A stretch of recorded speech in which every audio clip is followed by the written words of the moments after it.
Okay. This guy keeps pestering me. We'll wait a while. It's still not time. I think you're pestering all of us. Yes. We're all How curious, am I John. pestering you? We're I mean, curious. you're here freely. Everybody was off at a distance. You come in, you ask me questions. You don't want to hear my view on things. I promise I won't rational and chase you down the sidewalk. How do you feel about the Pope endorsing like all these new like liberal ideas and everything, like straying away Yeah, well, from the Pope seems basically believes in liberation theology, which is just another term for socialism. Unfortunately, I like the previous Pope better. Yeah, doesn't he follow the Bible? What's that? Doesn't he follow the Bible? Well, I think oftentimes, not just Catholics but Protestants, because they don't follow biblical principles when it comes to the economy. What is the foundation of capitalism but private property? Eighth commandment, thou shalt not steal. That implies private ownership. 10th commandment, thou shalt not covet thy neighbor's house, thy neighbor's land, thy neighbor's livestock, thy neighbor's wife, thy neighbor's servant, or anything that belongs to thy neighbor. You know how Marx defined communism in his manifesto in one line? Abolition of private property. The Bible clearly endorses private property. The Bible endorses the right for a man to enjoy the fruit of his own labor. The fruit of my labor belongs to me, not to the community, not to the state. Now, I'm not an anarchist. I believe, in supporting government, unlimited government, that's not our provider, but protects us in our life and property. So most of my tax money should go to support the police, that sort of thing. Does any property belong to the woman or no? What's that? Does any property belong to the woman? Well, when you marry, yes, my wife, I say my wife, she was raised in a trailer. She had no dowry to bring into marriage at all. And everything I had, she suddenly became a well-to-do woman. Look at Mrs. Trump, an immigrant, just a model. Now she's Trump power, first lady, Girls try to find a rich guy. She was already making a Of lot of money. character, a man of character and potential like Donald J. When Trump. were you married? Why do you think your wife is supposed to have a dowry? What's that? I said, when were you married? Why was your wife supposed to have a dowry? She didn't have one. We've been married 35 years. That's why I didn't even get a wedding ring. Not that I minded so much, because I knew if she got me a wedding ring, she would have to borrow the money. Then I'd have to pay it off. I already had a ring. Better than just some gold band, anyway. Nice. I got this from Disney. All right. So men are to be the providers. That's all right. I didn't mind. She had, she had some things to offer I was interested in. If you know what I mean. Okay, so my dad is not the main provider for my family, for the household. My mom makes more money than my dad. My dad, a lesser man. Well, there's an old adage: he who controls the purse is in control, and so that puts your father, I would say, at a disadvantage. That's why, if you're going to expect the wife to be the primary provider, then she's sort of going to have the primary say, I'm afraid. Don't you think marriage can be mutual and equal and all partners involved? You might have it that way, but the Bible says, now maybe it's the responsibility of the father to be the provider. And the Bible says, wives, submit yourself unto your husband as unto the Lord. I'm not saying it's a sin, for him to make less money, but see, we men, we want to go out and conquer the world. Not militarily, but economically. While you girls have the babies, build the nest, you girls have the milk jugs. What can we guys do? All we can do is shove some formula into their mouth, a cold nipple, rubber nipple. You girls have the warm titties. That's why a lot of these boys have, boys will be boys, and they have such a fixation on your breasts, girls. because they never got mother's breast. That's the way it goes. Do you think it's gross that Trump hit on his daughter? Oh, man. It was on tape. He said he'd marry her. She wasn't adopted. It's sad. Okay, that's He just said, I remember first time one of my daughters dressed up for, a formal dance. She looked real pretty, and I told her, I'd like to take you out on a date. Didn't mean sexual like that. Didn't take it that way. So that's all he was saying. He's got a beautiful daughter he's proud of. And Barry, I like Ivanka, is that her name? yes. Yeah. She's got a very meek and a quiet spirit. I like that in a woman.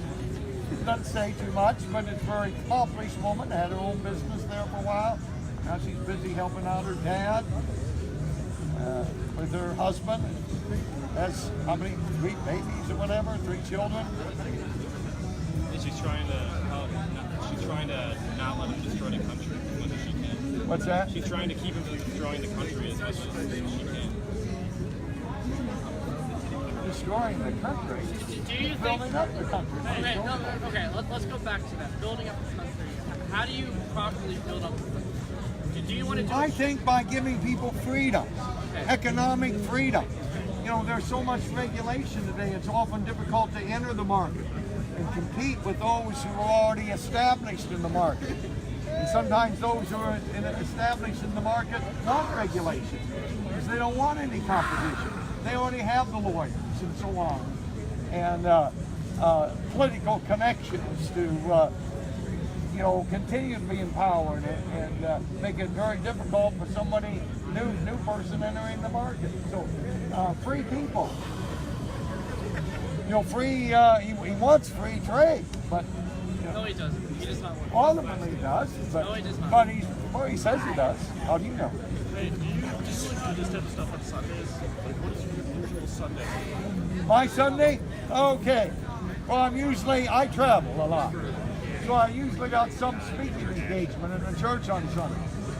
And, I get up Sunday morning, review my sermon, pray, go to church, usually Sunday school too. And after church, go out to dinner, maybe some people from the church, some from the family. And Sunday afternoon nap is always in order. And then, Sunday night, I'm getting ready to prepare for the week. Going back out on the road, preaching on a college campus somewhere. I'm on some campus somewhere, 5 hours a day, 5 days a week for the last 5 decades. So you openly say that you're against homosexuality, but how do you feel knowing, because Trump was the first president ever to come into office supporting LGBT rights? How do you feel about that? He's president of everybody, they vote too. So I guess he kind of considered that a lost cause. Or maybe something, when you get more Republicans, more conservatives on the court, do something later. Right now, that doesn't I don't know. happen. He said the gay marriage case is safe and they're not going to touch it. What's that? He didn't want us to appoint someone that would overturn it. See that now? He's from New York Politicians City. He's change not their socially mind conservative. sometimes when things become more favorable. Who does? Well, they all do. Brother Jan, is interracial marriage okay? What's that? Interracial marriage. Well, it's not a sin. It's, but you want to be careful about it because it's often not approved by families. And, interracial marriage, it's probably okay. No one's going to think anything about it in Ann Arbor. You get a job in offered in a small town in a rural area, you might be discriminated against. You got to take that into consideration. I'm from Northern Michigan, and there's a lot of discrimination. A more rural area, more conservative it's up really there. So, awful, yeah, no problem down here. If you go up there again, they go up for a job. I don't know. I want to go up there and be discriminated So you shouldn't marry the person. or might not even get the offer. What's that? So So you shouldn't marry someone who's of a different race. So Well, you oftentimes, get a better job? marriage isn't going too well. A lot of difficulties. I'm not getting this job because it's got this partner of another race, so you end up dumping them. How about interreligious marriage? But so there are, and then too, you know, remember this: when you marry, you don't just marry an individual; you marry into a family.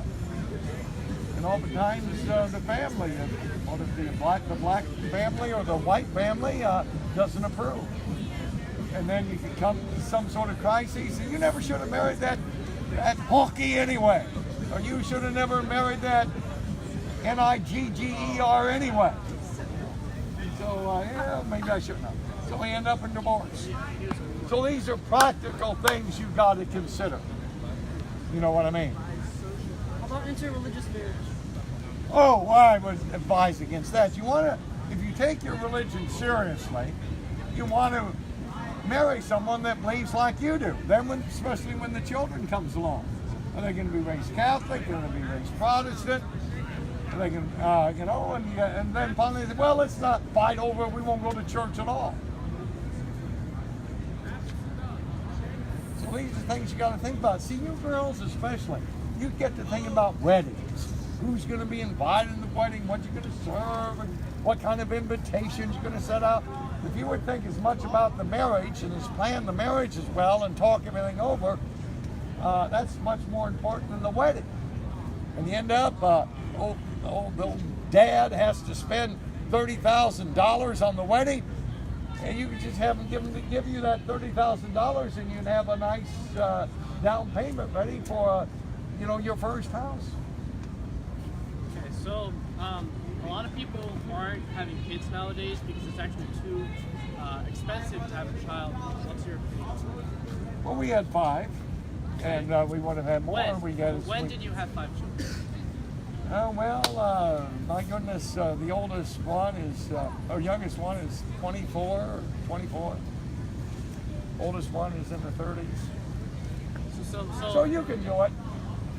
You know, you have to have money nowadays in order to raise I always had to have money.